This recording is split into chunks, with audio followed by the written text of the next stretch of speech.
자기의 힘을 의지하며 살아갑니다. 그런데 그들도 역시 눈앞에 캄캄한 상황이 찾아오면 자신도 모르게 기도합니다. 물론 사람마다 기도의 대상이 각각 다릅니다.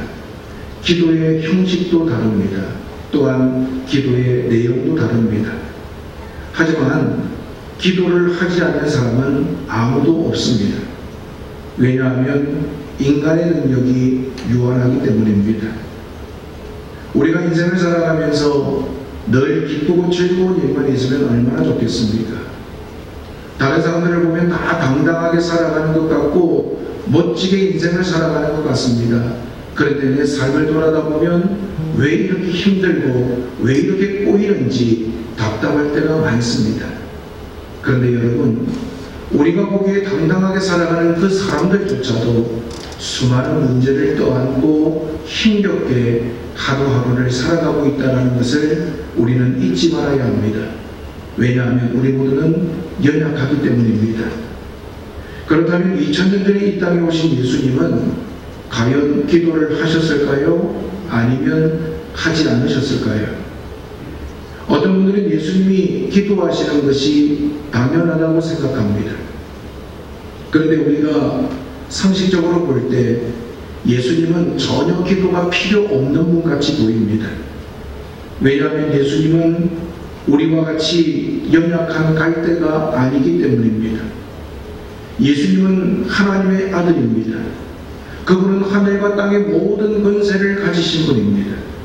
그래서 우리들처럼 아쉬운 것이나 부족한 것이 전혀 없습니다. 그럼에도 불구하고 복음서를 보면 예수님의 공생애는 기도로 시작합니다. 그리고 기도로 끝을 맺습니다. 먼저 예수님은 40일 동안 금식 기도로 공생애를 시작합니다.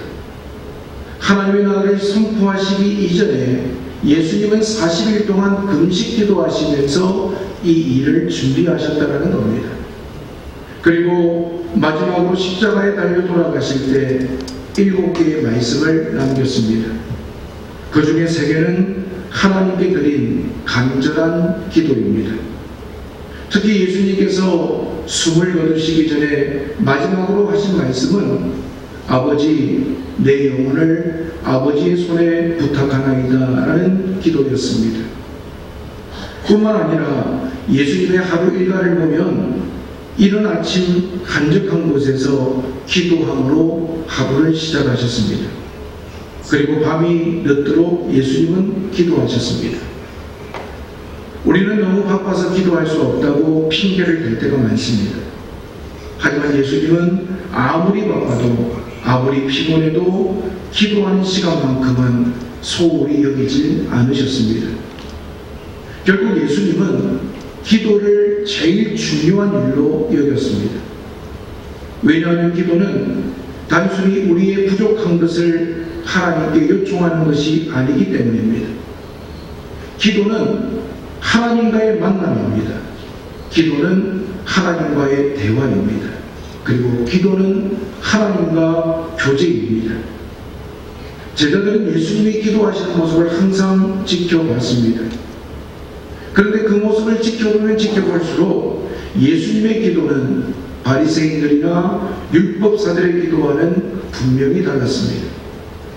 예수님의 기도에는 기쁨과 평안이 넘쳤습니다. 그리고 예수님께서 기도하시면 능력과 기적이 충만히 일어났습니다. 그래서 누가복음 11장에 보면 어느 날 제자들 중에 한 명이 기도를 마치고 일어서시는 예수님께 나아갑니다.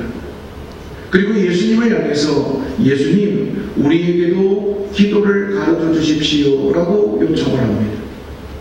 이 말은 제자들이 어떻게 기도하는지 전혀 몰랐기 때문에 기도를 가르쳐 달라고 한 것이 아닙니다. 제자들은 모두가 다 유대인들입니다. 따라서 유대인들인 제자들은 기도에 대해서 누구보다도 잘 알고 있었습니다. 그런데 제자들이 볼 때 예수님의 기도는 너무나 위대한 기도라는 생각이 들었기 때문입니다. 그래서 그들은 예수님에게 기도를 가르쳐 달라고 요청했습니다. 그때 예수님이 제자들에게 흔쾌히 가르쳐 주신 기도가 주 기도문입니다. 그런데 한국교회는요, 예배를 마칠 때 주기도문으로 예배를 마치는 전통이 있습니다. 우리 교회는 주일 낮 예배 시간에 대표 기도가 끝나면 주기도문을 고백합니다. 우리는 기도해야 하는지를 예수님은 제자들에게 가르쳐 주셨습니다. 그리고 무엇을 구해야 하는지를 깨달으라고 주님은 주기도문을 가르쳐 주셨습니다. 따라서 우리가 주기도문을 통해서 기도의 원리를 발견하면 우리의 기도도 예수님의 기도처럼 위대한 기도가 됩니다. 만약에 우리가 주기도문에서 기도의 원리를 발견하지 못하면 열심히 기도한다 해도 그 기도는 하나님 앞에 보잘것없는 기도가 될 것입니다. 여러분, 주기도문은 어떻게 시작합니까? 9절 말씀해 보시면, 그러므로 너희는 이렇게 기도하라. 하늘에 계신 우리 아버지여 라고 기도하고 있습니다. 여기 보면 주님께서 주기도문을 가르쳐 주시면서 제일 먼저 하늘에 계신 우리 아버지여 라는 문장으로 기도를 시작합니다. 이 첫 번째 문장에서 예수님은 우리가 기도할 때 가장 먼저 해야 할 일이 무엇인가를 가르쳐 줍니다. 우리는 기도할 때 먼저 눈을 감아야 한다고 생각합니다. 어떤 분들은 기도할 때 먼저 두 손을 모아야 한다고 생각합니다. 그런데 눈을 감고 두 손을 모으는 것보다도 먼저 해야 할 일이 있습니다. 그것은 우리의 기도를 들으시는 하나님이 어떤 분인지를 생각하는 것입니다. 그런데 의외로 많은 사람들은 먼저 하나님을 생각하는 것이 아니라 눈앞에 있는 골치 아픈 문제를 생각합니다. 기도하려면 우리의 기도를 들으시는 하나님이 어떤 분이신가를 먼저 생각해야 되는데, 그 하나님보다는 우리의 아픔과 우리의 문제와 우리의 고통을 생각합니다. 그래서 그 문제를 붙들고 열심히 실험할 때가 많이 있습니다. 그러다 보니까 아무리 기도해도 응답이 없습니다. 마음의 평안도 없습니다. 역사가 일어나지도 않습니다. 그 이유가 무엇입니까? 기도의 시간이 부족해서가 아닙니다. 기도의 순서가 잘못되었기 때문도 아닙니다. 그 이유는 하나님이 어떤 분인지를 모르고 기도하기 때문입니다. 그래서 주님은 기도를 가르쳐 주실 때 제일 먼저 하나님이 어떤 분이신가를 우리가 먼저 고백하면서 기도할 것을 우리에게 가르쳐 주셨습니다.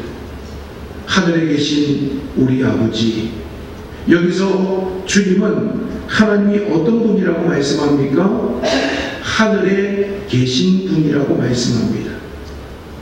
여기서 하늘이란 구름이 둥둥 떠다니고 새가 날아다니고 해와 달과 별이 떠있는 그런 물리적인 공간을 의미하는 말이 아닙니다. 하나님은 단고 천한 지구에 계시지 않고 저 높은 우주 공간 어딘가 천국을 만들어 놓고 그곳에서 살고 계시는 분으로 이해하면 안 된다는 겁니다. 구소련 당시의 한 우주 비행사는 첫 번째 우주 여행을 다녀온 이후에 우주에 가보니까 아무리 둘러봐도 하나님도 없고 천국도 없더라 말했습니다. 그런데 여러분, 하나님은 공간에 갇혀 계신 분이 아닙니다. 여기서 하늘에 계신 우리 아버지여 라고 말하는데, 하늘이란 유한한 인간의 영역을 초월한 무한한 신의 영역을 가리킵니다. 따라서 하나님이 하늘에 계시다는 말씀은 무슨 의미일까요? 하늘이 측량할 수 없을 정도로 높은 것처럼 하나님도 도저히 측량할 수 없을 정도로 높고 위대한 분이라는 의미입니다. 즉, 하나님의 능력은 무한합니다. 하나님의 지혜는 끝이 없습니다. 하나님의 사랑은 한량 없습니다. 그리고 하나님의 축복은 무한하다는 의미입니다. 그래서 이사야 선지자는 이렇게 고백하지요. 이사야서 40장 28절에서 31절에 보면 너는 알지 못하였느냐 듣지 못하였느냐 영원하신 하나님 여호와 땅끝까지 창조하신 이는 피곤하지 않으시며 곤비하지 않으시며 명철이 발이 없으시며 피곤한 자에게는 능력을 주시며 무능한 자에게는 힘을 더하시나니 소년이라도 피곤하며 곤비하며 장정이라도 넘어지며 쓰러지되 오직 여호와를 앙망하는 자는 새 힘을 얻으리니 독수리가 날개치며 올라감 같을 것이요 다른 박질하여도 곤비하지 아니하겠고 걸어가도 피곤치 아니하리로다 말씀합니다. 누가 이렇다는 말씀입니까? 우리의 기도를 들으시는 하나님이 이렇게 높고 위대한 분이라고 성경은 기록하고 있습니다. 사랑하는 여러분, 오늘 주님께서 기도를 가르쳐 주실 때 하늘에 계신 우리 아버지여 라고 그 기도를 시작하게 하셨는데 하늘에 계신이라는 의미는 하나님은 무한하신 하나님, 능력의 하나님이시라는 것을 우리는 하늘에 계신 우리 아버지여 라고 기도할 때마다 고백하고 깨달아야 될 줄로 믿습니다. 그 하나님이 어떤 분인가를 깨닫지 못하면 우리가 되뇌이는 기도는요 아무 소용이 없습니다. 하나님은 우리의 문제보다도 크신 분이십니다. 하나님은 못 이루실 일이 없는 분이십니다. 그렇기 때문에 우리는 기도할 때에 어떤 마음을 가져야겠습니까? 감사와 감격의 마음을 가져야 합니다. 왜냐하면 연약한 우리에게 높고 위대하신 하나님 앞에 나아가서 기도할 수 있는 특권을 허락해 주셨기 때문입니다. 우리의 삶에 많은 문제가 있습니다. 어려움이 있습니다. 우리의 능력으로는 극복하지 못하는 수많은 고통이 있습니다. 그런데 하늘에 계신 하나님, 능력이 무한하신 하나님께서 우리의 기도를 들으십니다. 그 하나님은 영원하신 하나님이십니다. 땅끝까지 창조하신 하나님이십니다. 그리고 하나님은 하나님을 찾는 자들에게 능력을 주십니다. 기도하는 자에게 힘을 더하십니다. 그래서 다른 박질에도 걸어가도 피곤하지 아니하도록 우리를 인도하시는 분이라고 성경은 우리에게 말씀하고 있습니다. 사랑하는 여러분, 오늘 여러분의 삶에 문제가 있습니까? 여러분의 삶에 큰 장애물이 있습니까? 아무리 몸부림치고 노력하고 수고해도 끝이 보이지 않는 그런 어려움이 있으십니까? 그럼에도 불구하고 걱정하지 마십시오. 오늘 여러분들이 하나님을 향하여 기도할 때 그 하나님은 하늘에 계신 분이십니다. 하늘에 계시다라고 하는 의미는 전능하신 하나님이라는 의미입니다. 못 이루실 일이 없는 하나님이라는 의미입니다. 우리가 부르짖어 기도할 때 그 모든 것들을 아름답게 이루실 수 있는 분이라는 의미입니다. 그렇기 때문에 기도하는 자에게 하나님은 힘을 더하시고 우리가 다른 박질하고 걸어가도 피곤치 않도록 우리의 삶에 활력을 주시는 능력의 하나님이심을 기도할 때마다 체험하시기를 간절히 바랍니다. 빌립보서 4장 6절과 7절 말씀을 보시면 아무것도 염려하지 말고 오직 모든 일에 기도와 간구로 너희 구할 것을 감사함으로 하나님께 아뢰라. 그리하여 모든 지각에 뛰어난 하나님의 평강이 그리스도 예수 안에서 너희 마음과 생각을 지키시리라 말씀합니다. 여러분, 기도하면서 염려하지 마십시오. 기도하면서 오히려 감사하십시오. 왜냐하면 하나님은 하늘에 계신 분이기 때문입니다. 하나님은 창조주 하나님이시기 때문입니다. 하나님은 능력의 하나님이시기 때문입니다.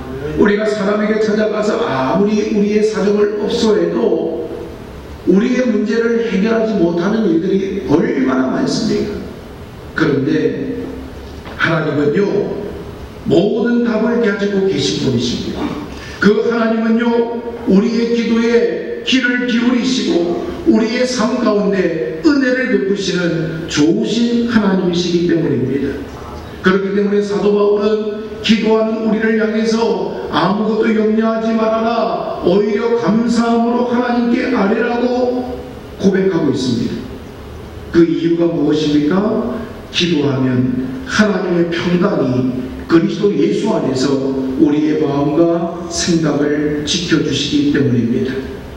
여러분, 오늘 여러분의 삶에 많은 고민거리가 있으실 겁니다. 그런데 아무것도 염려하지 마십시오. 왜냐하면 우리의 기도를 들으시는 하나님이 천지 만물을 창조하신 전능하신 분이기 때문입니다. 하나님은 저와 여러분을 향해서 놀라운 계획을 가지고 계십니다.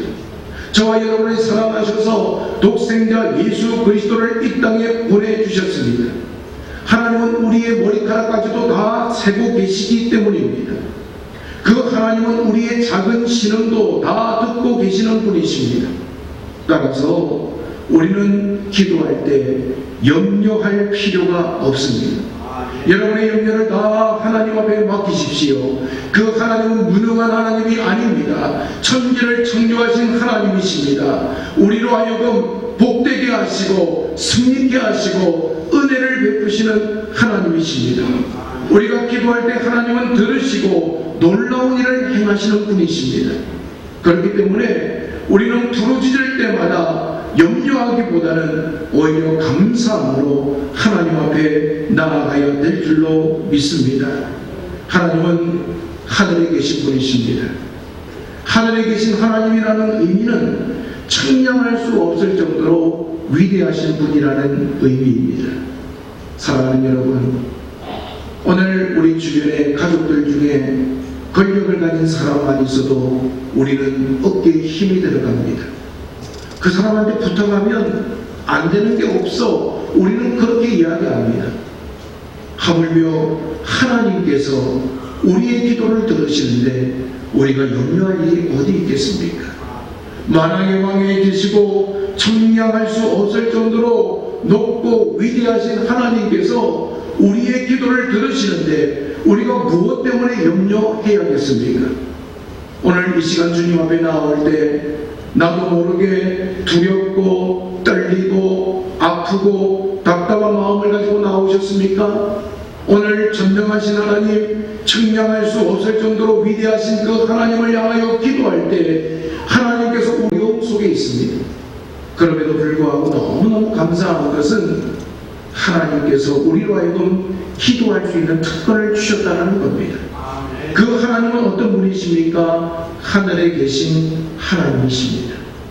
하늘에 계신 하나님이라는 말은 전능하신 하나님이라는 거예요. 창조주 하나님이라는 의미입니다. 측량할 수 없을 정도로 높고 위대하신 하나님, 못 이루실 일이 없는 하나님이라는 의미입니다. 오늘 저와 여러분의 기도가 주님께서 가르쳐 주신 이 기도를 통해서 위대한 기도, 능력 있는 기도가 될 수 있기를 간절히 바랍니다. 위대하신 하나님 앞에 기도할 때 우리의 기도는 반드시 응답받고 하나님의 능력으로 나타나게 될 것이기 때문입니다.